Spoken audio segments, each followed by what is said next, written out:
गुरुदेव के चरणों में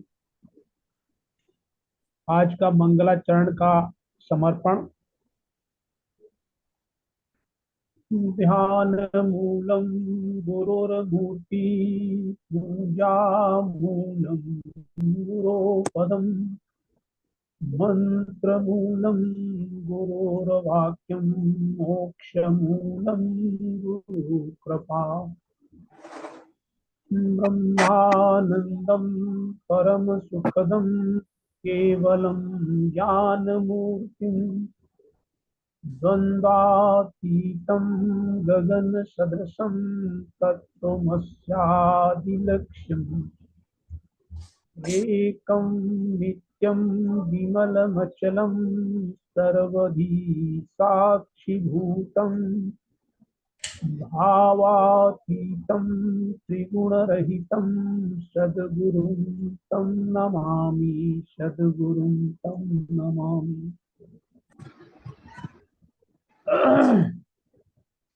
प्रातः स्मरणीय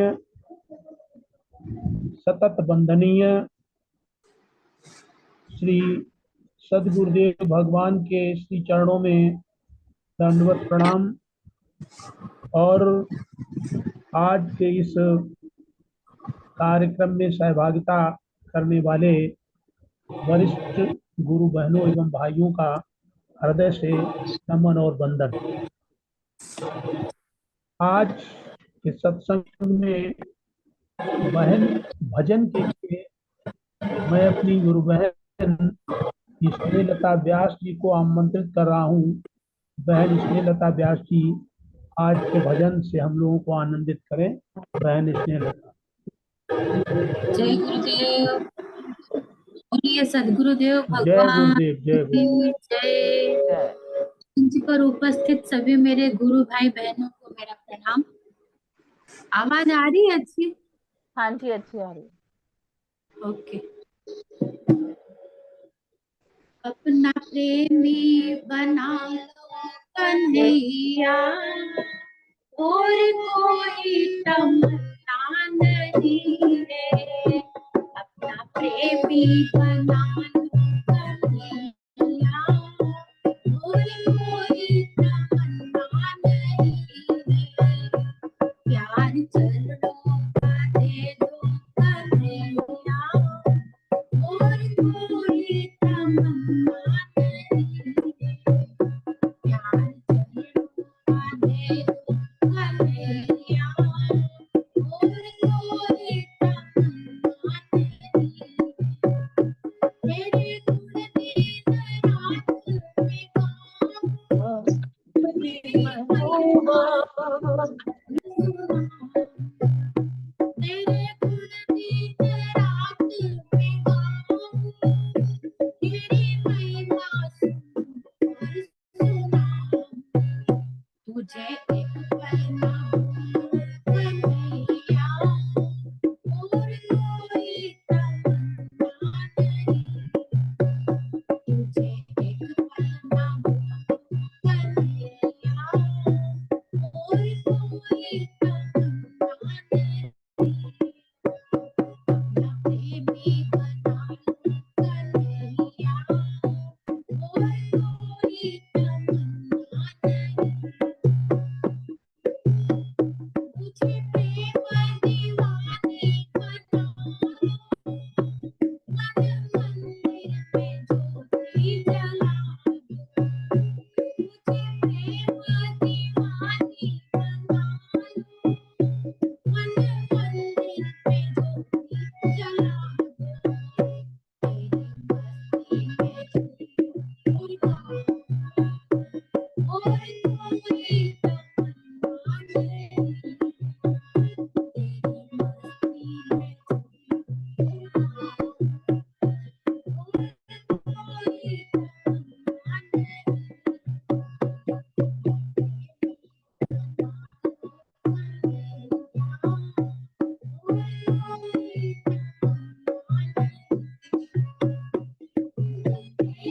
आपकी आवाज बिल्कुल सही नहीं आ रही है। माइक के सामने खड़ा हो रहा है, आवाज बिल्कुल नहीं आ रही। बहन बहन एक मिनट, बहन एक मिनट। स्नेहलता जी, हुआ? आवाज ऐसा कहाँ है आती कि है? आजकल आवाज बिल्कुल नहीं आ रही है। आपका माइक या जो जो पूरा मतलब पूरा जो हॉल है, हॉल में आपकी आवाज फैल जा रही है। यद्यपि मुझे तो कुछ भी नहीं सुनाई पड़ा, लेकिन अभी साथ नटराजा में जी भी सुनाई कह दी। रही हैं। तो अच्छा प्रॉब्लम अच्छा। अब कुछ नहीं है, बस ये ऐसा आप व्यवस्था कर लो कि आवाज हम लोगों तक नहीं पहुंच पा रही है। जी जी जी, ठीक है मैडम। अब आ रही है?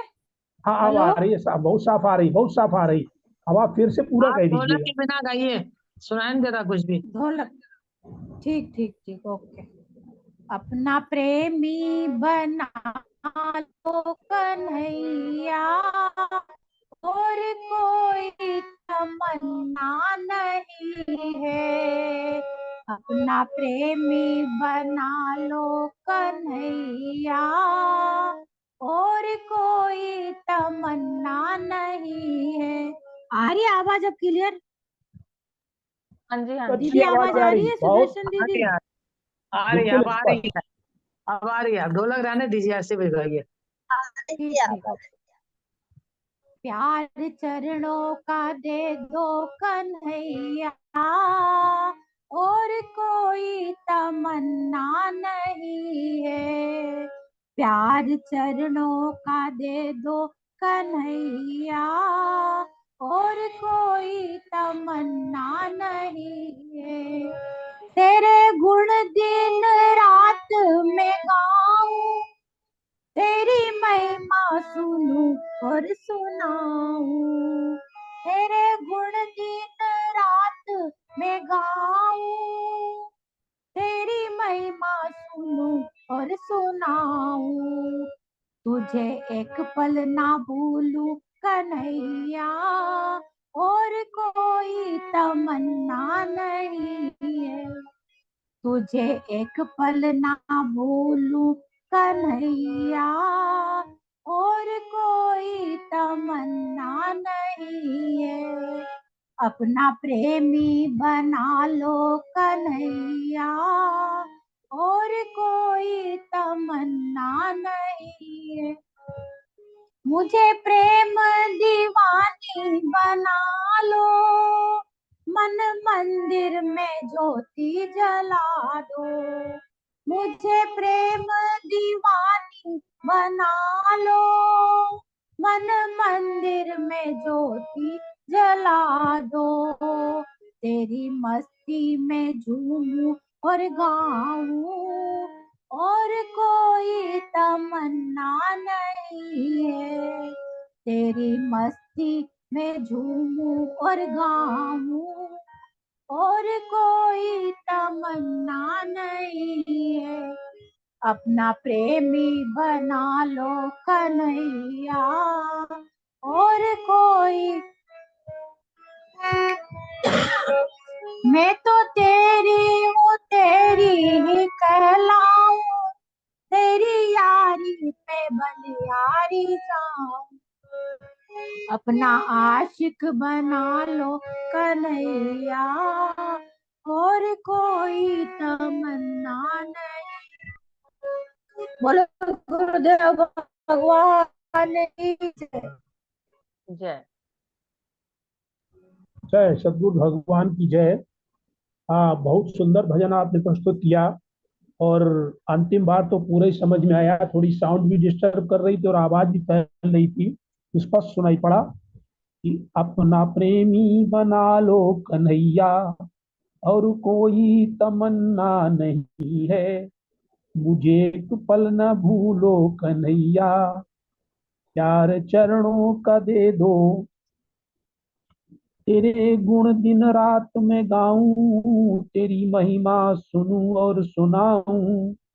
तुझे एक पल ना भूलूं कन्हैया, और कोई तमन्ना नहीं है। मुझे प्रेम दीवानी बना लो, मन मंदिर में ज्योति जला दो। तेरी मस्ती में झूमूं और गाऊं, और कोई तमन्ना नहीं है। मैं तो तेरी मैं तो तेरी हूँ, तेरी कहलाऊं। अपना आशिक बना लो कन्हैया और कोई तमन्ना नहीं। कन्हैया के प्रति इतना समर्पण, यही तो शरणागति है। पूरी गीता इसी चीज को स्पष्ट करती है, मद्भागवत गीता, कि उसमें सब कई योग हैं, 6-7 योग हैं, उनका जिक्र यहाँ नहीं करूंगा, लेकिन उन सभी योगों में सबसे बड़ा योग है वो शरणागत योग है। और ये शरणागत योग ही है कि मुझे अपना प्रेमी बना लो, इसमें सब कुछ शामिल हो जाता है। तो बहुत बहुत सुंदर भजन और बहुत प्रेरणादायक और सीधा सीधा भक्त योग के लिए सबसे बड़ा संदेश देने वाला ये भजन। आपको बहन बहुत बहुत धन्यवाद, बहुत बहुत आपने वो सुंदर हम लोगों को भजन प्रस्तुत किया। अब मैं अपनी बहन अंबिका जी से अनुरोध कर रहा हूँ कि वो आज के प्रवचन का हम लोगों को श्रवण कराएं। जय गुरुदेव सभी को। जय गुरुदेव। जय गुरुदेव जी की मधुर वाणी से हम चित्रकूट प्रवचन 5 भाग 1 सुनेंगे।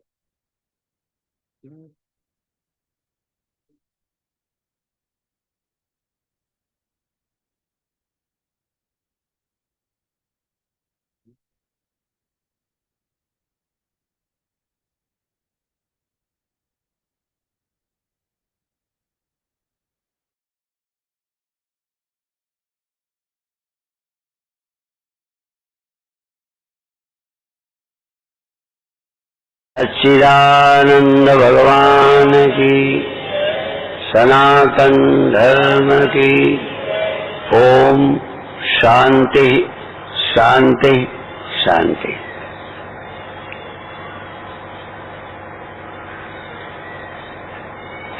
कल हमने एक सूत्र बोला था, कश्चित धीरा प्रत्यगात्मानमैक्षत आवृत्य चक्षु अमृतत्वमिच्छन्। कोई धीर पुरुष प्रत्यगात्मा, अंतरात्मा, आत्मा के मैं के पीछे, मैं से अत्यंत नजदीक मैं का स्वरूप प्रत्यगात्मा, आत्मा नहीं कहा,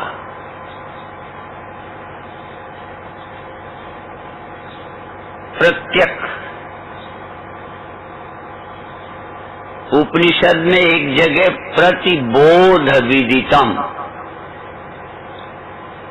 कोई ऐसा बोध नहीं होता जिसमें वह उपस्थित न हो।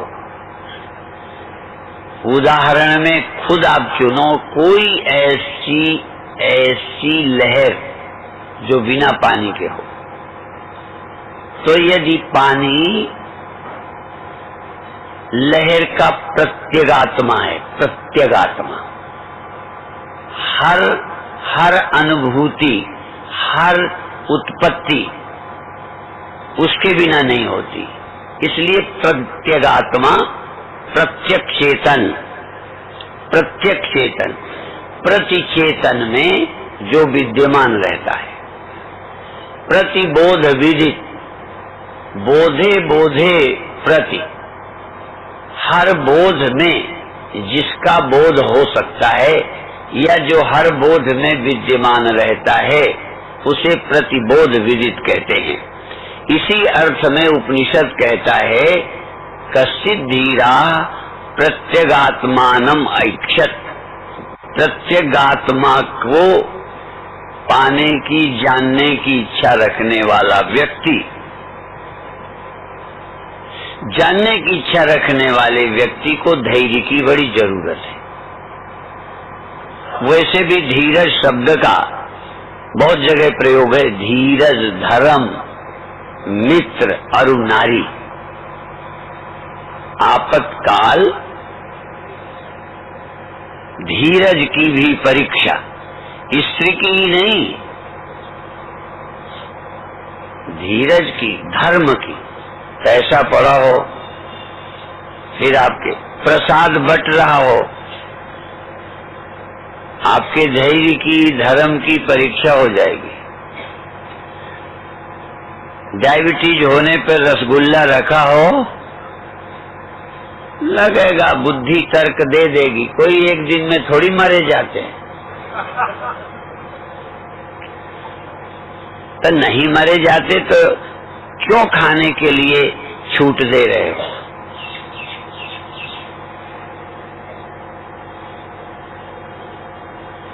धैर्य की, धर्म की, मित्र की और स्त्री की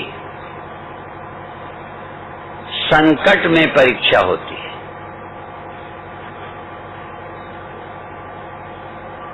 आप राष्ट्रभक्त हैं, संकट आ जाए तो आपकी कसौटी हो जाएगी। पार्टी में मान न मिले तो पार्टी से नाराज होगे कि देश से?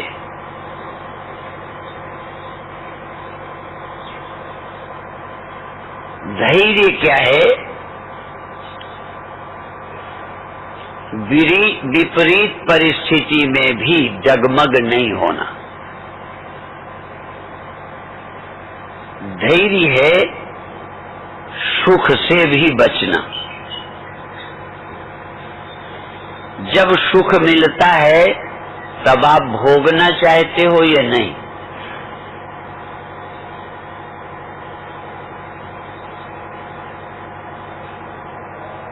तो जब सुख को भोगते हो तो दुख नहीं भोगोगे।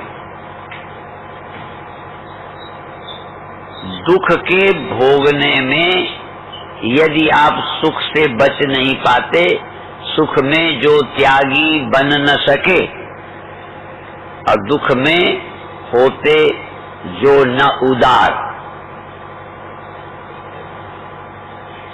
सुख में सुखी दुख में दुखी होना सभी नर जानते हैं। ये मेरी एक कविता थी। सुख में सुखी दुख में दुखी होना सभी नर जानते। सुख हरसहि जड़ दुख बिलखाही और सम उर धीर धरई दो माही। धीर, धीर शब्द तो बहुत जगह है। धीर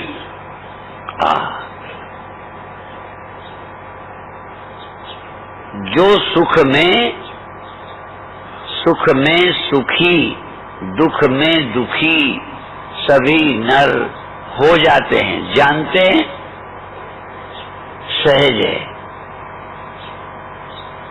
मान में फूलना, मान न मिलने पर बौखलाना किसे नहीं आता? ट्रेंड है नेचर से, ये तो नेचुरल है। और धैर्य जो है नेचर के विपरीत है। धैर्य प्रकृति के तो विपरीत है पर तुम्हारे हित में है, ये समझना। इंजेक्शन का कष्ट मालूम पड़ना ये नेचर है। ऑपरेशन में तकलीफ होना नेचर है, पर धैर्य रखना ये आपके हित में है।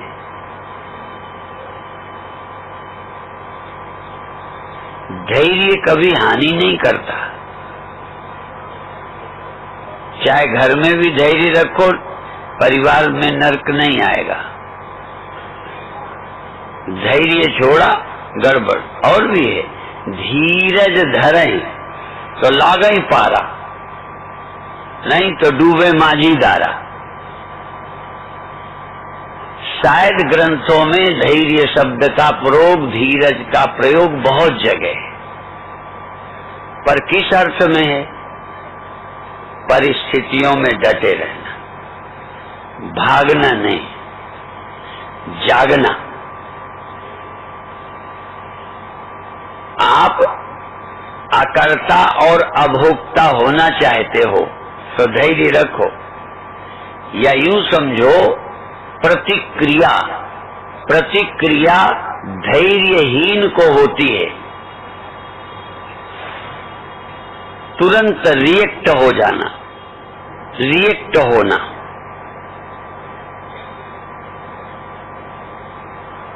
पानी में पत्थर फेंका, जो लहर उठी वो रिएक्शन है।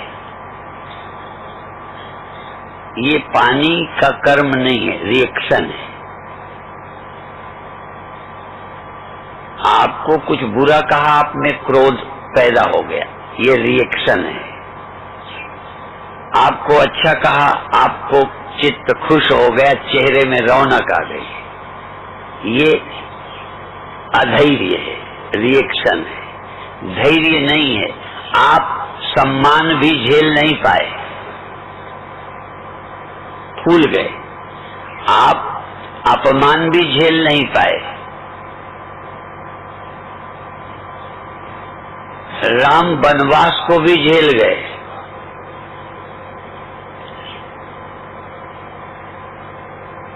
इसीलिए राम में धैर्य है। राम धर्मात्मा है। राम धर्म के साक्षात विग्रह हैं। धर्म भी धैर्यवान के पास रहेगा।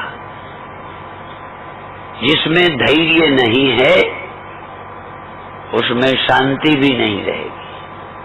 जिसमें धैर्य नहीं, धर्म भी नहीं रहेगा।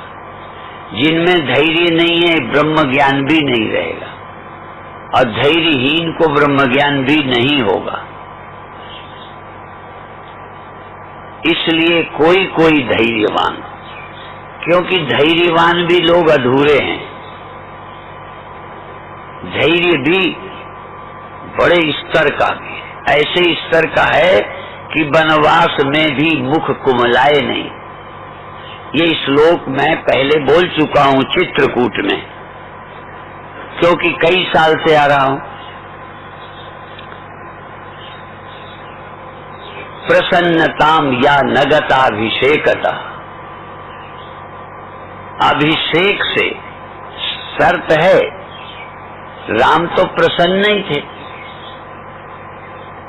राम तो कोई दुखी थोड़ी थे, पर प्रसन्नताम या नगता अभिषेकता, अभिषेक से जो खुश नहीं हुए, फिर रोने लगे, दुखी हो गए क्या? नहीं, अभिषेक से प्रसन्न नहीं हुए, हर्ष नहीं हुआ।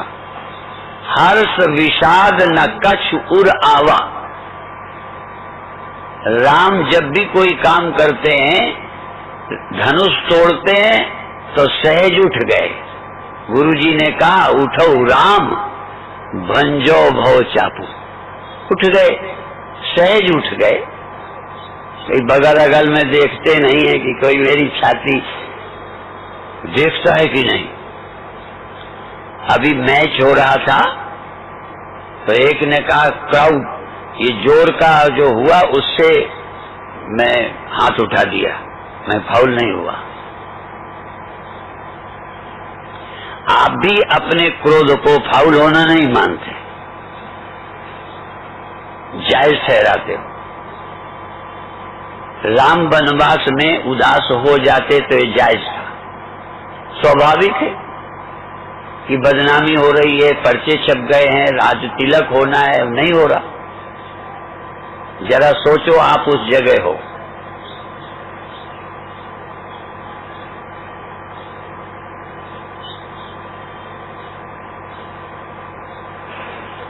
मैं तो देखता हूं जितने हमारे चेले छोटी छोटी बात में परेशान होते रहते, वो भी उनके हित के लिए नहीं। वैद्य यदि तुम्हारी बदपरहेजी से चिढ़ता है तो जायज है, क्योंकि वैद्य रोगी के मन का होने दे तो रोगी के हित में नहीं है। गुरु यदि तुम्हें कुछ न कहे तो तुम्हारे हित में नहीं है। गुरु जी की तो छवि बन जाएगी चेलों में, तो चेले बर्बाद हो जाएंगे।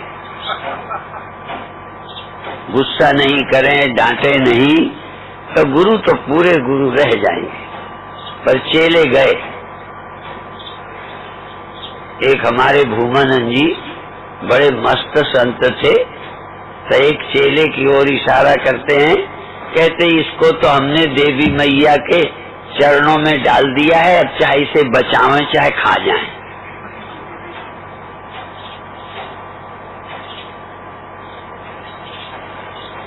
क्योंकि देवी मैया दोनों काम कर सकती हैं, वही जावें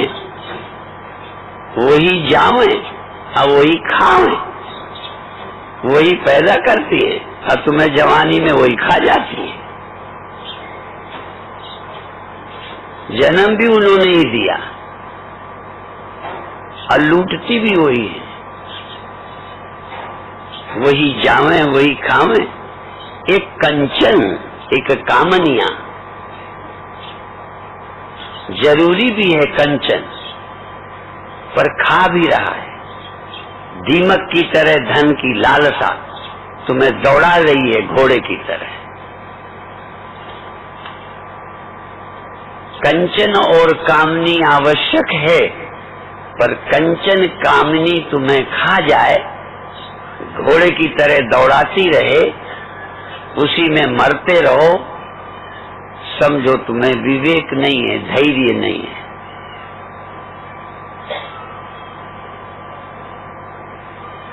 तो राम का वनवास प्रसन्नताम या नगता अभिषेकता, अभिषेक से जो बहुत खुश नहीं हुए।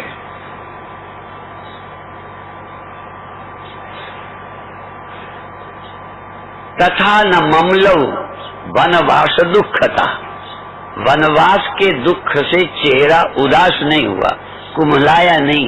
मुखश्री, मुखश्री जैसे फूल कुम्हलाता है, उसका सौंदर्य, उसकी सुगंध घटने लगती है। ऐसे जिसके चेहरे की प्रसन्नता वनवास से घटी नहीं, चेहरे में फर्क पड़ा नहीं। मन महीप के आचरण दृग दीवान कही दे,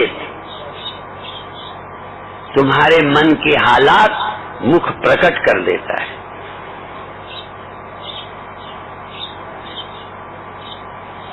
जो गेस्ट रूम में भी ठीक से नहीं बैठ पाया, उसके अंदर के और हाल क्या होंगे? क्योंकि बुरा से बुरा आदमी भी गेस्ट रूम में चेहरा मुस्कुरा के मिलता है। ये चेहरा गेस्ट रूम है, ये सबके सामने है। यदि इसमें भी न छिपा पाए क्रोध, लोभ, भय, काम, यदि चेष्टा में भी दिख गया दूसरे को, तो इसका मतलब आप में धैर्य नहीं है। तुमसे तो राजनीतिज्ञ अच्छे हैं, वो गाली सुनते रहते हैं, मुस्कुरा के वोट मांगते हैं। साधु में तो वो भी दम नहीं रही कि कम से कम चेहरे ही ठीक रख ले। इतना नेता से सीख लो। नेता साधु नहीं है पर खिलाड़ी है। साधु खिलाड़ी नहीं होता, सहज होता है। यदि तुम खिलाड़ी हो तब भी चेहरे को बचाना। पैर छूने वाले से, रुपया देने वाले से बहुत फूलना मत, या फूलना तो कम से कम दिल ही में, कम से कम चेहरे में तो समता बनाए रखना। और कोई ने नहीं माना। एक कपूरथले में लड़की थी, संतोष, अध्यापिका थी। वो साधुओं के खिलाफ मेरे को बोलती थी कि देखें इनको कैसा लगता है, साधु ऐसे होते हैं, वैसे होते हैं, फलाने होते हैं, ठग हैं, चरित्रहीन हैं। ऐसे मुझे सुनावे कि इनके चेहरे में क्या होता है। यदि कहीं गहरे में क्षमता है तो चेहरे में क्या फर्क पड़े। एक वो हैं जिनको फांसी के आर्डर के बाद वजन बढ़ा। आप जानते हो ना उनका नाम है? और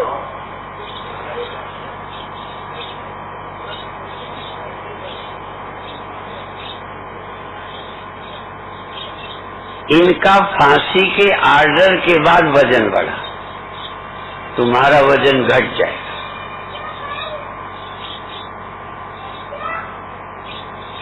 इहैव तैर्जितः सर्गो, इहैव तैर्जितः सर्गो एषां साम्ये स्थितं मनः, एषां साम्ये स्थितं मनः, जिसका मन सम है, मन सम है। मन सम है इसका मतलब ब्रह्म में स्थित है। यदि घड़े के मरने की बात कही जाए और घड़े के अंदर रहने वाली कोई बुद्धि मिट्टी में स्थित हो, मिट्टी हो, क्योंकि मिट्टी में ना तो समझ है न घड़े में है, समझ और डाल दो, फिर पूरा उपदेश सुनो। घड़े में समझ डाल के पूछो कि अब घड़ा नहीं रहेगा, अब मिटने का टाइम आ गया, और बुद्धि की कसौटी है कि वो घड़े में स्थित है या मिट्टी में, वो क्या है, चला कि नहीं चलेगी। यदि घड़ा है तो जरूर कुछ नुकसान होने वाला है, और यदि मिट्टी है तो मिट्टी कहे कुम्हार से, जिस मिट्टी को मिट्टी होने का पता था उसने कुम्हार से कहा, माटी कहे कुम्हार से, तू क्यों रूंधे मोही, एक दिन ऐसो आएगा मैं रूंधूंगी तोय। ये है मिट्टी, मिट्टी नहीं, मिट्टी की समझ है। और एक मिट्टी हूं कहता है और घड़े ही हैं, उनका अब बचने का उपाय नहीं है, चेहरा मुरझा गया। जा मरने से जग डरे, ये दोहा याद करने में क्या कठिनाई है, किसी को भी रटा दो, दोहा अच्छा है, याद हो जाएगा। जा मरने से जग डरे, मेरे मन आनंद, मरने से ही पाइए पूर्ण परमानंद। क्यों? समझ से तो आनंद मिला है, तो फिर भी शरीर के रहते बुखार, जुकाम, खांसी, ठंडी, गर्मी, कुछ जिम्मेदारी, कुछ न कुछ देह के कारण है, आज वो भी जाने वाली है। इसलिए जा मरने से जग डरे, मेरे मन आनंद, मरने से ही पाइए पूर्ण परमानंद। मरते समय आनंद है कि तकलीफ? शरीर का कष्ट नहीं, वो तो जिंदा में था, जिंदा में भी कई कष्ट थे, इसीलिए तो मरना मुक्ति है। या मरने में यदि तकलीफ भी हो, रोग भी हो, तो भी समझो अंतिम तकलीफ है, अब छुट्टी ही छुट्टी है, गई तकलीफ मृत्यु के बाद। शरीर रहते भी जो तकलीफ है ज्ञानी को, क्यों? देह धरे का दुख यह सब काहू को होए, ज्ञानी भोगे ज्ञान से, अज्ञानी भोगे रोए। भोगना तो ज्ञानी को भी पड़ रहा है, इसलिए ज्ञानी का जिस दिन शरीर छूटता है उस दिन परम आनंद होता है। आपको भी होगा ना? यदि वासनाएं हैं, ये है वो संभालना, तो लगेगा ये इसका क्या होगा।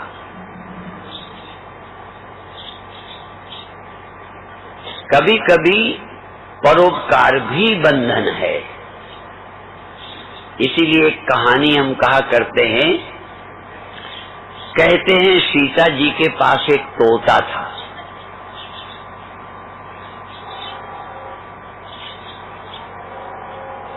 तोता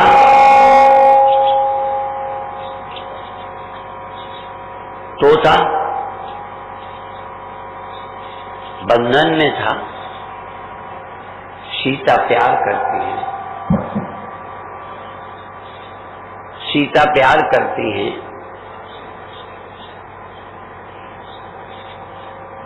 सीता ने कहा खिलाते हुए, चुनाते हुए कि तू और कहीं होता तो लोहे के पिंजड़े में होता, मैंने तुझे सोने के पिंजड़े में रखा है। तोता बोला कि माँ तुम बड़ी दयालु हो, तुमने मुझे सोने के पिंजड़े में रखा है, पर बंधन तो चाहे लोहे का हो, चाहे पीतल का हो, चाहे सोने का हो, बंधन तो मेरे लिए बराबर है। देह की चाहे परोपकारी हो, चाहे स्वार्थ का हो, शरीर के रोग और भूख प्यास तो ज्ञानी को भी परेशान करेंगे। इसलिए इस पिंजड़े से बाहर होता है जिस दिन देहावसान होता है ज्ञानी का। इसलिए ज्ञानी उत्सव मनाते हैं, शरीर छूटने का उत्सव, निर्वाण महोत्सव। ज्ञानियों के सिवा किसी की भी मरण वर्षी खुशी से नहीं मनाई जाती, बल्कि भारत में तो पर्व के दिन यदि किसी का शरीर छूटा हो तो उस दिन उत्सव ही नहीं मनाते। वो कहते हैं हमारी दीपावली खून हो गई है। खून होने का मतलब हमारे परिवार का मर गया है।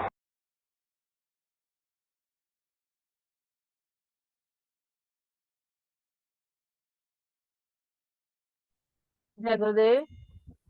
जय गुरुदेव, जय गुरुदेव। आवाज आ रही है? हाँ जी, आ रही है।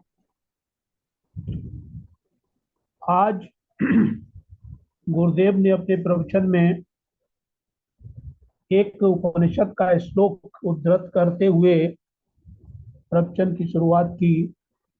कश्चित धीरा प्रत्यगात्मानम् ऐक्षत आवृत चक्षु अमृतत्व ऐक्षत। और फिर उसकी व्याख्या भी की, उसको विस्तृत रूप से बताया भी। प्रत्यग आत्मा, ये आत्मा तो हम जानते हैं, लेकिन प्रत्यग आत्मा का स्पष्ट किया गुरुदेव ने।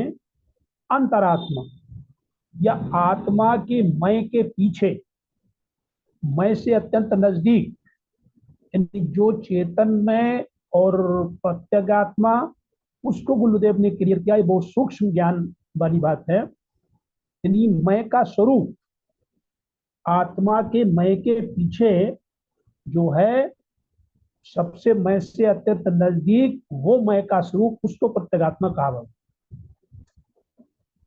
और फिर एक चीज मैं और क्लियर करूं, जब तक मेरी जहां तक समझ में है, बाकी और भाई लोग जाने, कि प्रतिबोध, प्रतिबोध विदितम, यानी कोई ऐसा बोध नहीं होता जिसमें वो उपस्थित न हो। तो मुझे ये ऐसा याद आ रहा है कि हम जो कहते हैं कि कहीं पर ऐसी जगह जब हम आवाज लगाते हैं, कहीं पहाड़ी में या जंगलों में, तो जो हम बोलते हैं उसकी प्रतिध्वनि आती है। तो मेरा सेंस यही है कि वहां पर भी जब ध्वनि होगी तो उसकी प्रतिध्वनि ही होगी ही। तो गुरुदेव उसी को क्लियर कर रहे हैं कि कोई ऐसा बोध नहीं होता जिसमें वो उपस्थित न हो। यानी जहां पर बोध होगा वहां पर उसका प्रतिबोध होगा ही। बोधे बोधे प्रतिबोध, हर बोध में जिसका बोध हो सकता है या जो हर बोध में विद्यमान रहता है, आप एक ही है। यानी जब ध्वनि होगी तो उसकी प्रतिध्वनि होगी, और ध्वनि नहीं होगी तो इसके मतलब है ध्वनि के रूप में वो जो असली हमारा मैं है वो पहले से ही है, और उसी के एहसास से, उसी की सत्ता से ये जगत का प्रतिबोध हो रहा है। और समय बहुत हो जाएगा, इसलिए मैं ज्यादा कुछ नहीं करके मुझे इतना ही कहना था। अब मैं आज के प्रवचन के लिए अपनी बहन मीनू गोयल को आमंत्रित कर रहा हूं अभिव्यक्ति के लिए। बहन मीनू गोयल आज अपनी अभिव्यक्ति दें। जय गुरुदेव। आवाज जय आ रही है? गुरुदेव। हाँ, आवाज आ रही है, आपकी आवाज आ रही है। जय गुरुदेव। सभी को, मंच पे उपस्थित सभी भाइयों बहनों को सादर नमन एवं वंदन, और गुरुदेव को श्री चरणों में कुछ कट रही है आवाज आपकी। आवाज बहन, आपकी आवाज कुछ कट रही है, थोड़ा सा क्लियर करिए। और अभी ठीक है? हाँ, अब ठीक है, अब ठीक। जय गुरुदेव। मंच पे उपस्थित सभी गुरु भाई बहनों को सादर नमन एवं वंदन, और गुरुदेव के श्री चरणों में सतत नमन। आज की इस वाणी में गुरुदेव हमें ये समझा रहे हैं कि किस प्रकार धीरज, या धैर्य एक आत्मज्ञानी का सहज आभूषण होता है, और जिन्हें अपनी आत्मा को जानने की इच्छा है उन्हें इस आभूषण को धारण करना ही पड़ेगा। जो इसे धारण करेगा उसे ही अपने स्वरूप का ज्ञान हो सकता है, और जिसे एक बार इस स्वरूप का बोध हो गया वह फिर सदा ही धैर्यवान रहता है। मूलतः गुरुदेव इसी कथन को अनेक रूपों में हमें समझाने की कोशिश कर रहे हैं। वे कहते हैं कि जिसमें धैर्य होगा वही सुख में फूलेगा नहीं और दुख में रोएगा नहीं, क्योंकि धीरज का अर्थ ही है प्रत्येक परिस्थिति में तटस्थ रहना। साधारण मनुष्य तो छोटी छोटी बातों पर रिएक्ट कर जाते हैं। सुख हर्षहि जड़ दुख बिलखाहि, क्योंकि उनकी बुद्धि का तादात्म्य अपने स्वरूप से न होकर संसार से है, और इसलिए संसार के दुख और सुख, जो कि दोनों ही अनित्य है, को कर्ता भोक्ता बनकर भोगते हैं। इसलिए ऐसे मनुष्यों को तुलसीदास जी ने भी जड़ कहा है, विवेक रहित कहा है। धैर्य भगवान की ऐसी विभूति है जो कभी हमारा नुकसान नहीं करती, फिर चाहे वह व्यवहार में हो या परमार्थ में। शरीर के दुख पीड़ा होंगे, मन के विरुद्ध कुछ होगा तो असहज लगेगा, पर ज्ञानी इन परिस्थितियों को आत्मस्थित होकर धैर्य के साथ सहजता से झेल लेगा। पर अज्ञानी के लिए यह बहुत कठिन हो जाएगा, क्योंकि धीरज प्रकृति के विरुद्ध चलने का नाम है। सुख में सुखी और दुखी दुखी होना तो नेचुरल है, पर सुख में सुखी न होना और दुख में दुखी न होना ये प्रकृति के विरुद्ध है। इसलिए साधारणतः लोग तुरंत रिएक्ट करते हैं, जैसे पानी में पत्थर डालने से पानी हिल जाता है। पर यदि हमारा आधार ठोस है, हम आत्मज्ञ हैं, तो ये सारी छोटी बड़ी बातें हमें नहीं डिगा सकती, नहीं हिला सकती। जैसे राम जी का जब अभिषेक होना था तो वे प्रसन्न नहीं हुए, क्योंकि वे तो नित्य प्रसन्न हैं। उनकी प्रसन्नता आने जाने वाली नहीं है, और इसी कारण जब अभिषेक होने के समय पर वनवास मिला तो वे दुखी भी नहीं हुए, क्योंकि वे सदा प्रसन्नचित्त ही रहते हैं। इसी से कहते हैं कि जो धीर पुरुष होते हैं वे परिस्थितियों का डटकर सामना करते हैं, डिगते नहीं हैं। धैर्य के भी अलग अलग स्तर हैं। किन्हीं को छोटी छोटी बातें सुखी दुखी कर जाती हैं, किन्हीं को थोड़ी बड़ी बातों से सुख दुख होता है। एक छोटे बच्चे के लिए पेंसिल खो जाना बड़ी दुख की बात है, और बड़ों के लिए शायद उनका मोबाइल फोन खो जाना। जो साधक जितनी ऊंचाई पर पहुंचेगा उसका धैर्य उतना ही अधिक होगा, और एक समय तो ऐसा होगा कि उन पर इन भारी बातों का कोई असर ही नहीं होगा, जैसे राम जी पर नहीं पड़ा, क्योंकि वे तो साक्षात धर्म के विग्रह हैं। अष्टावक्र जी ने भी राजा जनक को कहा कि ज्ञानी वही है जिसके लिए दुख सुख आशा निराशा सब समान है, उसे तो जन्म मृत्यु में भी भेद नहीं है।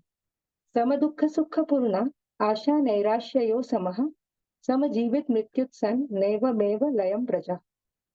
वह हर स्थिति में तटस्थ रहता है और मोक्ष को प्राप्त करता है। हम अपने आसपास देखें तो हमें सब तरह के लोग दिखते हैं, जैसे कि नेता लोग। वे हंसते हुए गाली खाते हैं और वोट मांगते हैं, पर उनका ध्येय केवल चुनाव जीतने तक ही सीमित रहता है। साधु से कोई खराब व्यवहार करे तो उसे फर्क नहीं पड़ता, क्योंकि वह स्वयं में ही पूर्ण है, स्थिर है।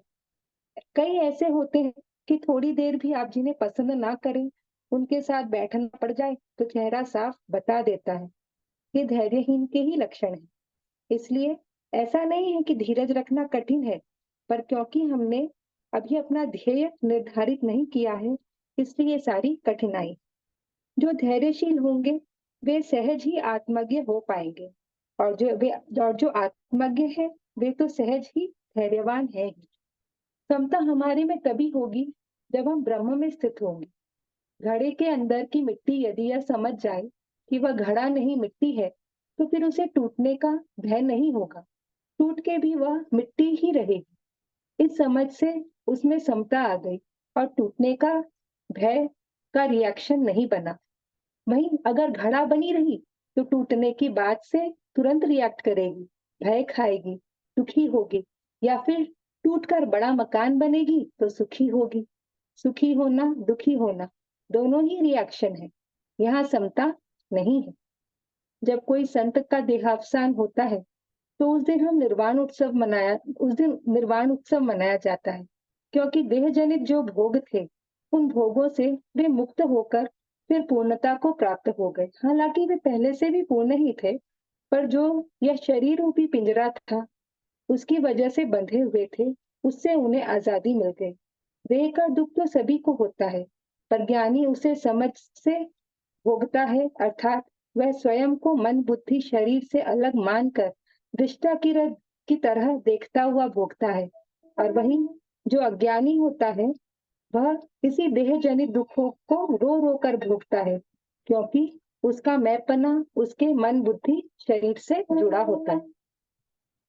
इस प्रकार गुरुदेव ने यहाँ इस वाणी में द्वारा हमें धैर्य, सहजता, समता का महत्व बताया है, जिससे हम स्वयं को जान सके और अपना कल्याण कर सके। जय गुरुदेव। जय गुरुदेव, जय गुरुदेव। बहन, आपने अपनी अभिव्यक्ति में बहुत कुछ अपनी तरफ से श्लोकों के माध्यम से समझाया। बहुत बहुत धन्यवाद आपका। अब मैं हमारे साथ अभी हरगोपाल जी जुड़े हुए थे, शायद अब वो देखिए अंबिका जी, हरगोपाल जी हैं या निकल गए? अभी नहीं है। हाँ, अभी मैंने ऐसे ही कुछ महसूस किया। तो अब मैं, चूंकि अभी समय है, तो आज ये रमन धवन, ये बहन आज मुझे सुन पा रही हूँ आप, तो आज कुछ हम लोगों को आप ज्ञान वर्धन करें।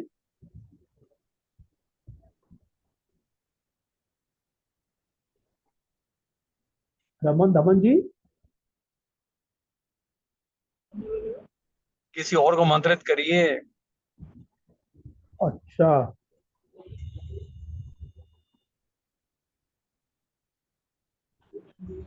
तो मैं अपने वरिष्ठ गुरु भाई आदरणीय अवधेश मिश्रा जी को आमंत्रित कर रहा हूँ कि आज के इस गंभीर प्रवचन पर हमारे वरिष्ठ गुरु भाई अवधेश मिश्रा जी, वो भी नहीं है। अवधेश मिश्रा जी भी नहीं है? नहीं, राम अवतार जी को कर लीजिए, वो है। हाँ ठीक है, अवधेश मिश्रा जी अभी तो शायद दिखा। ठीक है, अब हम मैं राम अवतार गुप्ता जी को। जय श्री राम, जय श्री राम। हाँ जी, तो अगर आज्ञा हो तो एक छोटा सा रामायण जी का भाव रखना चाहते हैं, सिर्फ 5-7 मिनट का है। नहीं, बिल्कुल बिल्कुल। अगर शर्मा जी आज्ञा दें तो, आपकी आज्ञा हो तो। नहीं, आज्ञा है आपकी। अंबिका जी का हंसता हुआ खिलता हुआ चेहरा देखकर बहुत अच्छा लगता है, मन ये कहता है कि कुछ तो जय श्री राम। जय जय राम। तो कहते हैं कि हरि अनंत, हरि कथा अनंत।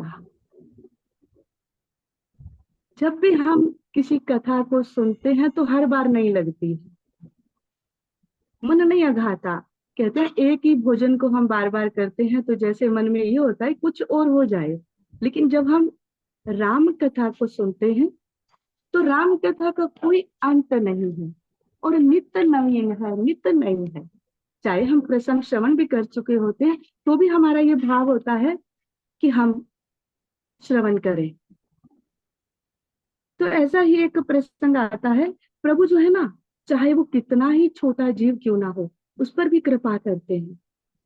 हम सब ये जानते हैं, गिलहरी पर भी प्रभु राम ने कृपा की थी। जब सेतु बन रहा था तो गिलहरी पर भी प्रभु श्री राम ने कृपा की थी। सबका योगदान था, प्रभु ने सबकी सेवा स्वीकार की, किसी की छोटी किसी की बड़ी सेवा नहीं, प्रभु ने सबकी सेवा स्वीकार की। तो कहते हैं कि जब लंका विजय के लिए सेतु बन रहा था, समुद्र पर नल और नील सब सेतु बनाने में लगे थे। जो वानर समुदाय था, भालू समुदाय, सब वृक्ष ला ला कर उन्हें दे रहे थे और सेतु बन रहा था। तो कहा कि एक गिलहरी भी मर्यादा पुरुषोत्तम के कार्य में सहायता करने के लिए वृक्ष से उतरकर वहां आ गई। अब देखिए, नन्ही सी गिलहरी, यहाँ भाव का महत्व होता है। कहते हैं ना, सेवा कोई बड़ी छोटी नहीं होती प्रभु दरबार में, भाव का महत्व होता है। अब नन्ही सी गिलहरी देखा जाए तो वो क्या कर लेगी? इतने बड़े बड़े वृक्ष उखाड़ कर लाए जा रहे हैं, गिलहरी क्या कर लेगी? लेकिन उसका भाव, वो उतर कर आई प्रभु के पास, तो उसने प्रभु से कहा कि मैं तो ना वृक्ष की शाखा उठा सकती हूँ, ना शिलाखंड, मैं प्रभु कुछ ऐसा कार्य नहीं कर सकती। लेकिन उसने कहा कि प्रभु मैं अपने उपयुक्त कोई कार्य कर लूं। वो क्या करती, बार बार समुद्र के जल में स्नान करके रेत पर लोटपोट होती और सेतु पर दौड़ जाती। जैसे कि वो सेतु में जाकर स्नान करती, वही जल वो सोचती कि भाई ये जल उसमें से कम हो गया है, बाहर आकर लोटपोट हो जाती। वहां अपने शरीर में लगी सारी रेत को झाड़ देती, फिर स्नान करने दौड़ती। अब ये उसका बिना विराम के उसका जो ये सेवा कार्य है वो चलता रहा। अब महापुरुष का शास्त्र बतलाते हैं कि जो भगवान है ना, वो साधन साध्य नहीं है। जीव का महान से महान साधन उन सर्वेश को न तो विवश कर सकता है, न ही उनकी प्राप्ति का मूल्य बन सकता है। इसीलिए कहते हैं कि इसने कितना जप तप किया, वहां इसका कोई महत्व नहीं। जो भगवान है, जीवनिष्ठ साधन तथा भगवान निष्ठ कृपा के संयोग से भगवत प्राप्ति होती है। यहाँ बहुत बड़ी बात लिखी है, समझने योग्य। और यह महापुरुष भी कहते हैं, किंतु यह तो नित्य कृपा के अनंत सागर है प्रभु। तो कहते हैं ना कि जो जीव है अप्रमत्त होकर अपनी शक्ति का पूरा उपयोग करके सच्ची श्रद्धा तथा मन से जो साधन करता है, तो वे तो करुणा बरनाले हैं प्रभु, वो तो प्रसन्न हो जाते हैं। कितना समय या कितना किसने साधन किया, कहते हैं यहाँ प्रश्न ये नहीं होता। भगवत जो हमारा उद्देश्य है वो होता है भगवत, भगवान को प्रसन्न करना, भगवत प्राप्ति करनी। और वो तो नित्य प्रसन्न होते ही हैं। हम जब ऐसा कोई कार्य करते हैं भगवत प्राप्ति का, भगवत प्रसन्नता के लिए, तो वो बहुत प्रसन्न होते हैं प्रभु। अब प्रभु जो है गिलहरी की चेष्टा को बड़े ध्यान से देख रहे हैं, एकाग्रता से प्रभु उसको देख रहे हैं कि वो जीव जो शुद्र है, समुद्र में से कितना पानी सुखा लेगी, लेकिन प्रभु देख रहे हैं उसकी सेवा को, उसके साधन को, उसके कर्म को। तो क्या लिखा कबीरदास जी ने कि चींटी के पग घुंघरू बाजे, सो भी साहब सुनता है। चींटी कितनी चींटी होती है और उसके पाँव में क्या घुंघरू। को भाव ये रहा होगा कि हमारे हृदय में जो भी हमारा भाव बनता है प्रभु सब सुनते हैं, सब देखते हैं, चाहे हम वो शब्दों में लाएं या ना लाएं। तो प्रभु ने अब हनुमान जी को पास बुलाया और उस गिलहरी को उठा लाने का आदेश दिया। हनुमान जी को बुलाकर प्रभु ने कहा कि उस गिलहरी को उठा लाओ। हनुमान जी अब गिलहरी को पकड़ लिया, उठा लिया और रघुनाथ जी के कहते हैं ना कि हाथ पर रख दिया। ऐसा क्या कर्म रहा होगा, प्रारब्ध होगा कि वो एक गिलहरी पशु योनि का जीव प्रभु के कर कमलों में आ गई, हाथ पर रख दिया उसे। प्राणी से पूछ रही है कि तू सेतु पर क्या कर रही हो, तुझे भय नहीं लगता कि यहाँ कपी है, रीछ है, किसी के पैर के नीचे भी आ सकती हो। प्रभु पूछ रहे हैं गिलहरी से कि तुझे भय नहीं लगता, किसी के पैर के नीचे भी आ सकती हो, तो क्या कोई वृक्ष शिलाखंड भी तुझे कुचल सकता है। अब गिलहरी ने बड़े ही प्रसन्न मन से रोम रोम फुलाए, पूंछ उठाकर राघवेंद्र सरकार पर उनको देखा और बोली कि मृत्यु 2 बार तो आती नहीं प्रभु। बड़े प्रेम से भी उस गिलहरी ने देखा और कहा कि हे प्रभु, मृत्यु 2 बार तो आती नहीं, आपके सेवकों के चरणों के नीचे मेरी मृत्यु हो जाए, यह तो मेरा सौभाग्य होगा। अब सेतु में बहुत बड़े बड़े शिलाखंड वृक्ष लगाए जा रहे हैं, बहुत श्रम करने पर भी नल नील जो है वो सेतु को पूरा समतल नहीं कर पा रहे हैं। ऊंची नीची विषम भूमि चलने में आपके कोमल चरणों को बड़ा कष्ट हो। तो वो कह रही है कि यह सोचकर पुल के छोटे छोटे गड्ढे मैं रेत से भर देने का प्रयास कर रही हूँ प्रभु, कि कहीं आपके जो कोमल चरण है उन खड्डों में पड़े और आपको कोई तकलीफ हो। मैं वो प्रयत्न कर रही हूँ प्रभु। कहते हैं ना कि हमारे गुरुदेव कहते हैं कि सेवा कोई देता नहीं है, सेवा खोज ली जाती है। जिसका भाव होता है वो गुरु चरणों में, गुरुद्वार, गुरु घर में सेवा खोज लेता है, उसे अपने मन से सेवा मिल जाती है, किसी के कहने से नहीं सेवा होती। अब मर्यादा पुरुषोत्तम प्रभु जो है ना वो प्रसन्न हो गए। अब उन्होंने गिलहरी को अपने हाथ पर ही बिठा रखा है। और देखिए वही बात की क्या प्रारब्ध रहा होगा कि उस जीव का प्रभु का जो कर कमल है वो उस जीव को आसन मिला हुआ है, वो जीव वहां विराजमान है, जिसकी कहते हैं कल्पना भी त्रिभुवन में कोई नहीं कर सकता।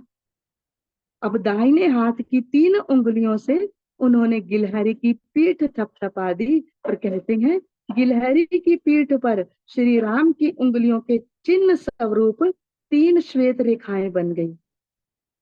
और कब कहा जाता है तभी से सभी गिलहरियों में वे रेखाएं अंकित हैं, और वो जो रेखाएं हैं वो प्रभु श्री राम जी का चिन्ह है।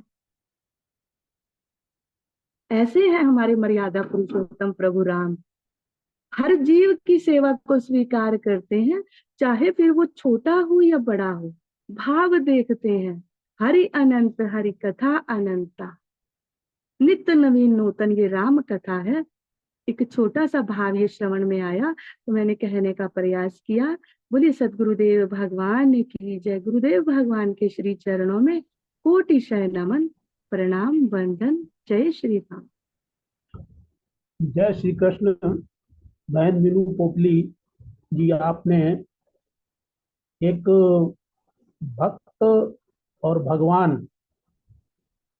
के बीच में जो संबंध होना चाहिए और जो ऐसा भक्त बन जाए गिलहरी के रूप में जिसने सेवा की और उसे गिद्धराज जटायु की तरह साक्षात भगवान के दर्शन हो जाएं और भगवान के दर्शन के साथ साथ महावीर हनुमान जी उनको उसको अपने हाथ पे उठा के लाएं, ये अहो भाग्य की बात है। इसी संदर्भ में मुझे एक बात याद आ रही है कि ये तो प्रकरण चूंकि भगवान और भक्त का सीधा सीधा है, सामान्य रूप से व्यवहार में हम जो गुरुदेव कहते हैं कि कम से कम हम मनुष्य बने रहें, देवता बाद में बने, पहले जानवर तो ना बने। कहीं आग लगी हुई थी तो वहां पर जो है वो तमाम लोग पानी ला ला करके आग बुझा रहे थे, लेकिन एक चिड़िया वो चोंच में भर भर के पानी ला रही थी। तो उससे भी वहां लोगों ने पूछा कि चिड़िया तेरे एक बूंद पानी लाने से क्या आग बुझ जाएगी? उसने कहा बेशक आप सही कह रहे हो कि आग तो नहीं बुझ जाएगी, आग तो आप लोगों के बुझाने से बुझेगी, लेकिन ये कभी इतिहास में जब ये आग की यहाँ की घटना को याद किया जाएगा तो उसमें मेरा नाम अंकित होगा। मेरे कहने का अर्थ यह है कि अगर समाज में हम एक छोटी सी चिड़िया की भी सीख अगर याद रख लें तो भी यहाँ पर जो आज कहा जाता है कि आग लगी संसार में झरझर तुरत अंगार, जौना होते संत जन जर जातो संसार। यानी अगर छोटी छोटी सी भी अच्छाइयाँ परोपकार अगर हम सीख लें तो यहीं पर हमें जो है वो आधा स्वर्ग तो यहीं पर है। अब मैं इन्हीं शब्दों के साथ बहन मीनू को प्लीज इससे अनुरोध कर रहा हूँ कि वो आज अब समापन भी करें, समय हो गया है। बहन मीनू पोपली।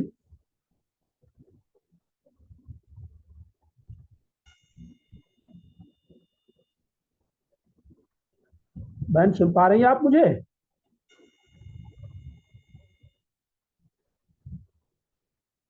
मीनू कोपली जी, हाँ जी, हाँ जी, जय गुरुदेव। जय गुरुदेव। समापन कीजिए आप। जी जी जी। बोलिए सद्गुरुदेव भगवान की जय। गुरुर् ब्रह्मा गुरुर्विष्णु गुरुर्देवो महेश्वरा, गुरुर् साक्षात् परं ब्रह्म, तस्मै श्री गुरुवे नमः। ध्यानमूलं गुरुर्मूर्ति, पूजामूलं गुरुपदम्, मंत्रमूलं गुरुर्वाक्यं, मोक्षमूलं गुरुकृपा। बोलिए सद्गुरुदेव भगवान की जय। जय। सर्वे भवन्तु सुखिनः, सर्वे सन्तु निरामया, सर्वे भद्राणि पश्यन्तु, मा कश्चित् दुःखभाग् भवेत्।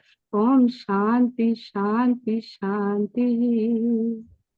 जय गुरुदेव।